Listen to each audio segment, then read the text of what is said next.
আজকে বানাবো ছোট আলুর পেঁয়াজ আদা রসুন দিয়ে কড়াইশুঁটির আলুর দম। দেখে নিন কি কি লাগছে আলুর দমের জন্য।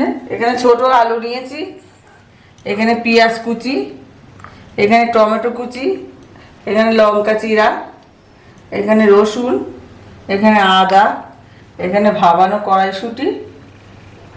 আর এবার ফোড়নের জন্য তেজপাতা, গোটা জিরে, দালচিনি, এলাচ, শুকনো লঙ্কা, গুঁড়ো মশলা, এখানে লঙ্কার গুঁড়ো, এটা গরম মশলার গুঁড়ো, এটা জিরের গুঁড়ো, চিনি, এখানে আছে লবণ, এখানে আছে হলুদ, আর সবার শেষে ঘি।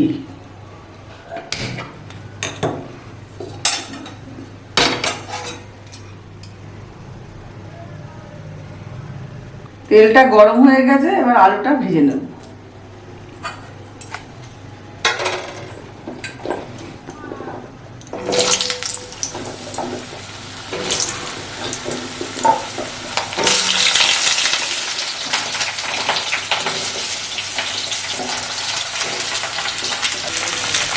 নুন আর হলুদ এবার নেড়ে দেবো।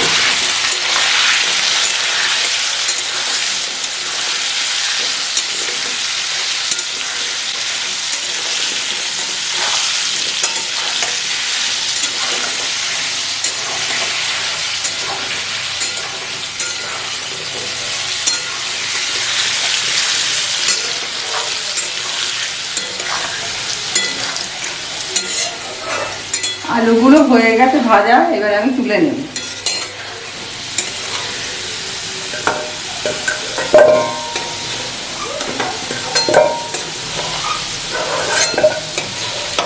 এইবার ফোড়ন দিয়ে দিচ্ছি, তেজপাতা, শুকনো লঙ্কা, গোটা জিরে, এলাচ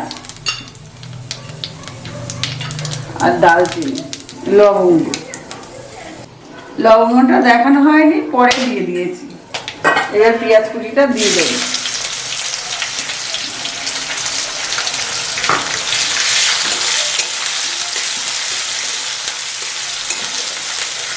পেঁয়াজটা হালকা হালকা ভাজা হয়ে গেছে, এইবার আমি টমেটোটা দিয়ে দেব আর কাঁচা লঙ্কা।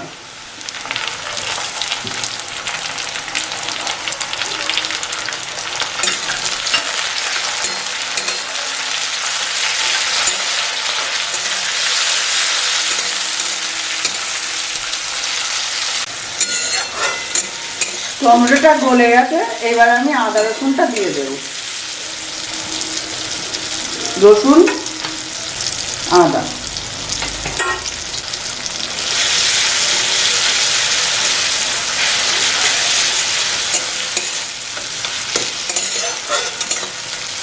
একে একে গুঁড়ো মশলাগুলো দিয়ে দেব। লঙ্কার গুঁড়ো, জিরের গুঁড়ো, চিনি,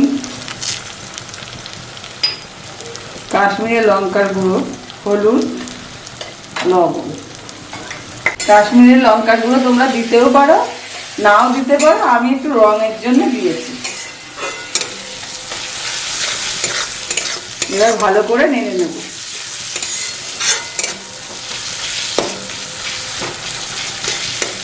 মশলাটা একটু শুকিয়ে এসছে, আমি একটু জল দিয়ে দিচ্ছি।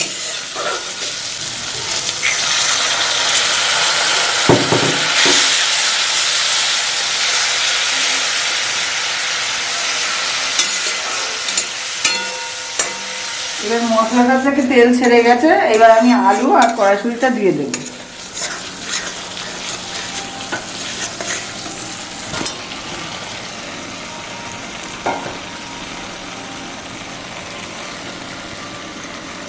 আলু কড়াইশুঁটিটা দিয়ে দিয়েছি, এবার আর কিছুক্ষণ আমি কষাবো।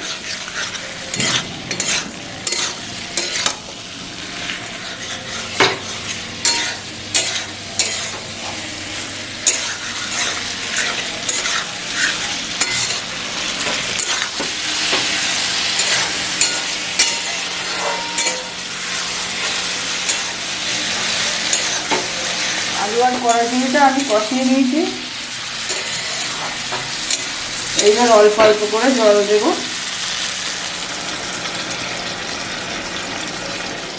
মাঝে মাঝে একটু ঝোল হবে।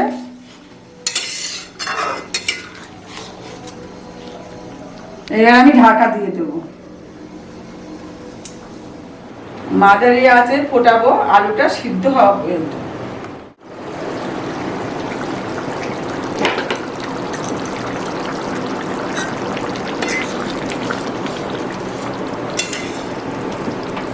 আলুটা সিদ্ধ হয়ে গেছে, এবার ঘি আর গরম মশলা দিয়ে আমি নামিয়ে দেবো।